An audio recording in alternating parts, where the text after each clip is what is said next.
Are you worried about your safety? What are you doing about it? I don't leave the house. I know the 44 caliber killer is hunting girls with long dark hair, so when we go out at night, we tie our hair up so he can't see the length. This person is anything but simple. He almost never leaves traces. He always finds a way to reach the place where he plans to find his victim. He successfully leaves the crime scene without being noticed. An unknown serial killer who called himself the Son of Sam is hunting young women, carrying out the orders of a Satan-possessed dog. A series of murders lasting over a year has caused panic among New York residents. The killer openly provokes the police. He makes contact with the media and sends letters to announce that he will soon strike again. This is a very dangerous situation. We are asking people to refrain from unnecessary outings and understand, although we know little, we will catch him. It may seem like just another thriller about a psychopath, but this is actually a real story. So brew yourself a nice cup of tea, turn off the lights. We're getting started. I think my mom and dad were shot. July 29th, 1976. The Bronx. After a party, 18-year-old Donna and her 19-year-old friend Judy were sitting in a parked Oldsmobile outside Donna's building, talking. Donna noticed an unknown man quickly approaching the car. He pulled a pistol out of a paper bag, crouched down, and fired at the girls through the car window, hitting Donna. He fired again. Donna sustained wounds incompatible with life. Judy got off relatively lightly. A .44 caliber bullet hit her thigh. For those who don't know, .44 caliber is a very heavy and fairly large round. The unknown man fired a third shot but missed, then walked quickly away from the scene. Judy described the attacker as a man with dark curly hair, approximately 5'9" and 200 pounds. At that point, officers still had no idea this was not just another typical crime for that neighborhood, but the beginning of a horrifying series of murders and attacks that, and I'm not exaggerating, would plunge New York into chaos. October 23, 1976. Flushing, Queens. Again a parked car, again nighttime. This time inside the car were 18-year-old Rosemary and 20-year-old Carl, who were smoking a joint. That detail might seem insignificant, but it's key. Carl had long dark hair at the time. The car seemed to explode. Glass flew into the interior. Shards dug into my arm and I screamed, "Rosemary, start the car, let's get out of here." At that moment, Carl hadn't yet realized he had a gunshot wound to the head. A police officer would tell him that at the hospital the next day. Rosemary suffered minor cuts from broken glass. Unfortunately, they never saw who had tried to kill them that night. The recovered bullets were .44 caliber, the same as in the previous case. Despite this fact and the similar pattern, police did not link the two attacks into one series. Know why? Because the shootings happened in different parts of New York and were investigated by different precincts that had no shared database. Honestly, that was a pretty widespread problem for those times. And to be fair, even today. Anyway, a classic investigation was conducted with witness interviews, but with no indication the crimes might be connected. November 27th, 1976. Floral Park, Long Island.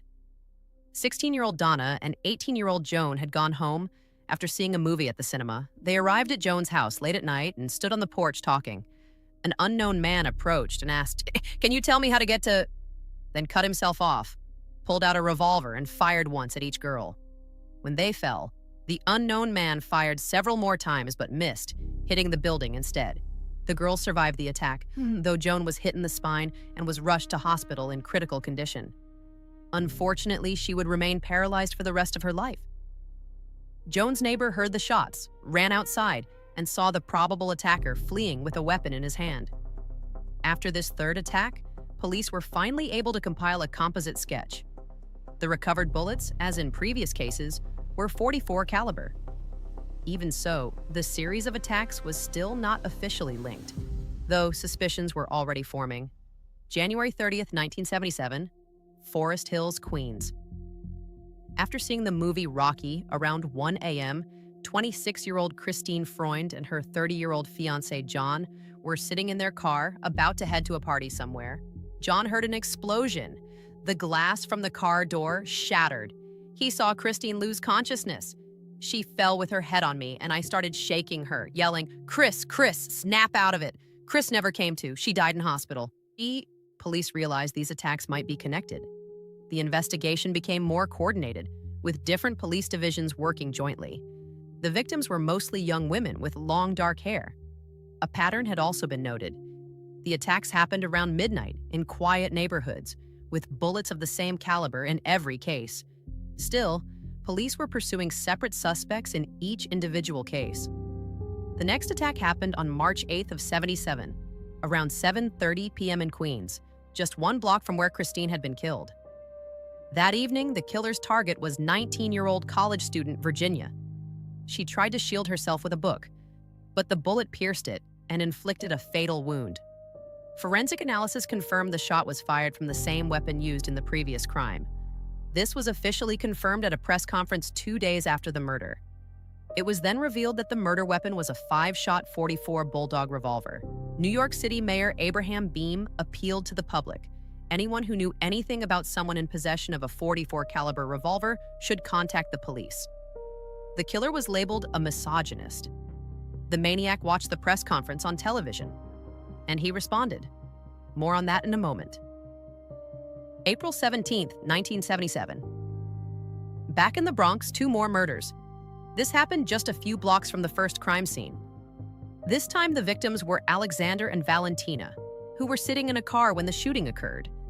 Both were shot in the back of the head and died at the scene. It's worth noting that Alexander, like Carl, the young man who survived a shot to the head, had long dark hair. The shooter apparently mistook both young men for women. The killer fired 4 shots. Valentina died at the scene. Alexander died in hospital. A resident of the neighboring building heard the shots and called the police. Forensic analysts confirmed the unknown man had again used the Bulldog revolver. At this point, the city was already in panic. The killer was sending handwritten letters to the police and to New York Daily News columnist Jimmy Breslin, taunting investigators and promising more attacks. He signed the letters, "Son of Sam." Every edition of the newspaper reporting on these letters sold out within hours. The city was gripped by fear. June 26, 1977, Bayside, Queens. 17-year-old Judy Placido and 20-year-old Sal Lupo were sitting in a parked car after leaving a nightclub called Eliphas. 4 shots. Judy was hit 3 times, in the neck, temple, and shoulder. Sal was struck once in the forearm. Both survived. July 31st, 1977. The killer's final attack before his arrest. Stacy Moskowitz, 20, and Robert Violante, 20, were parked near a park in Brooklyn. 2 shots. Stacy was hit in the head and died 38 hours later in hospital. Robert was hit in both eyes and lost his vision. A witness named Cecilia Davis saw a man get a parking ticket near the scene of the crime shortly before the shooting. She reported this to police. It was a crucial lead. When investigators checked the parking tickets issued in that area on the night of the shooting, one stood out. A car registered to a man named David Berkowitz. Detectives ran his file. What they found was a prior that fit certain aspects of the suspect profile. They began surveillance. On August 10, 1977, the night after the Moskowitz murder, officers were staking out Berkowitz's building in Yonkers. They watched him walk out of his apartment building carrying a paper bag. He got into his car. In the bag was a submachine gun. Detectives surrounded the vehicle immediately. "Hello, I'm Son of Sam." Those were the first words David Berkowitz said upon arrest. He didn't resist. He seemed almost relieved. Who was this man? And how does someone become the Son of Sam? David Berkowitz was born on June 1st, 1953 in Brooklyn. His birth mother, Betty Falco, was unable to raise him and gave him up for adoption days after his birth. He was adopted by Nat and Pearl Berkowitz, a Jewish couple from the Bronx. Pearl adored her adopted son. Nat was distant but not abusive. By most external measures, David's early childhood was ordinary. But David was a troubled child from the start. Teachers described him as difficult. He showed signs of antisocial behavior, vandalism, fights with classmates. When he was 7 years old, Berkowitz was struck by a car and sustained a head injury, specifically damage to the frontal lobe of the brain. I can't quite remember which other serial killers had the same kind of injury. It seems like it's a fairly common pattern, actually. If you know, write it in the comments. Despite his difficult character, constant fights with classmates, and disrupting classes, Berkowitz was not a bad student. He was a smart child, but a lonely one. When he couldn't take out his rage on peers, he did it on small animals. First, he poisoned the family fish, then the parakeet. As he would later admit in adulthood, watching the slow death of the bird over 3 weeks gave him sharp, pleasant sensations. And that's not even the worst of it. He had no friends. Girls weren't interested in him. More often, they were openly rude to him. So he spent his free time somewhat differently than other teenagers. Around age 12, David became genuinely obsessed with fire. He set fire to dumpsters, buildings, dry trees. It sounds almost funny now, but he genuinely enjoyed watching things burn, watching people panic and run around. After setting fires, he would stand and watch the crowd and the firefighters battling the flames. He kept a journal of all his fires. Digging through the New York Times archive, I found evidence suggesting that by adulthood, he had set approximately 2,000 fires, most of them in the Bronx. He was even called the Phantom of the Bronx. There's circumstantial evidence for that, more on it later. When Berkowitz was 14, his adoptive mother, Pearl, died of cancer. He watched her decline through chemotherapy, and her death hit him hard. After losing her, he became even more introverted. His father spent most of his time at work, and they barely spoke at home. The teenager increasingly withdrew into himself. When he turned 17, his father remarried and moved to Florida with his new wife. David joined the U.S. Army, serving until 74. In the Army, he finally lost his virginity to a Korean sex worker who gave him gonorrhea. Jackpot, so to speak. This brings us smoothly to the motive for his crimes. As you've probably gathered, he had a certain resentment toward women. But what exactly happened? You'll remember Berkowitz had known since childhood that he was adopted, and this made him curious about his true origins. He decided to find out who his real parents were. In 1975, he discovered that his biological mother, Betty, had not died in childbirth as he'd been told. She was very much alive. He dreamed of a reunion, hoping Betty would welcome him with open arms and that he'd finally have a mother again. Reality turned out to be completely different. He found her address in Brooklyn and went to meet her, but the warm welcome he'd hoped for wasn't there. Their conversation was tense and guarded. Betty told him the truth about his birth, but instead of bringing them closer, it only pushed them further apart. After a few meetings, they cut contact entirely. We can draw some conclusions. Relationships with women in David Berkowitz's life had never gone well, which only deepened his isolation. He had spent a long time believing he had somehow been responsible for the death of his biological mother, a belief that placed a heavy emotional burden on him. The loss of his adoptive mother at 14 had been another blow, because she was the only person he felt genuinely close to.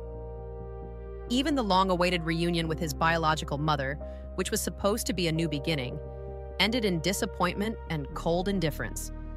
As a child, girls had rejected him, something that may have hardened into a constant feeling of being unwanted. His first sexual experience with a prostitute ended with a sexually transmitted disease. Possibly these episodes built in him a deep resentment toward women and likely became one of the factors that shaped what came next. We can't ignore the demon dog that was giving him orders to kill. Hello, my name is William, and I live in this hole. I have no respect for my neighbors and treat them like dirt. I have a few children whom I'm turning into killers. Just wait until they grow up. This was written on the wall inside the apartment where Berkowitz was living at the time of the murders. During searches, police found he had a scrapbook where he collected every newspaper article reporting on the crimes of Son of Sam or the .44 caliber killer. These were his trophies. Rereading those articles, he could relive the moment again and again, something like that fire journal he'd kept as a child. Also in his apartment, investigators found a diary with records of fires, noting the time, location, weather conditions, and fire hydrant numbers, all in the Bronx. That's already circumstantial evidence that he wasn't just Son of Sam, but also the Phantom of the Bronx. In his free time between murders and arson, for anyone curious, he worked in a taxi or doing odd jobs. At the time of his arrest, he was working as a mail sorter at the post office. On August 11, 1977, the day after his arrest, David Berkowitz confessed to the series of murders during an interrogation. He made no attempt to avoid responsibility and actually seemed eager to admit his guilt. The interrogation lasted barely 30 minutes and was conducted by Detective John Keenan, who later acknowledged the importance of this conversation for solving the case. During the interrogation, Berkowitz said the neighbor's dog, a black Labrador named Harvey, was responsible for his actions. According to him, the dog was possessed by a demon that demanded the blood of young girls. This demon gave him orders to kill. He also said that Sam, after whom he named himself Son of Sam, was his former neighbor Sam Carr, and that Harvey the dog was the master who controlled his mind. He also confessed to other crimes. Berkowitz claimed his first attack occurred on Christmas Eve of '75 when he stabbed 2 women in Co-op City. One victim remained unidentified, and 15-year-old Michelle Foreman, whom he seriously injured, was hospitalized. Police had not suspected him in that attack until he confessed. Anyway, he insisted he was possessed by a demon that forced him to do what he did. During his trial, he had outbursts of rage, screaming that he would do it again, or that he'd kill them all over again. He even tried to jump out of a window.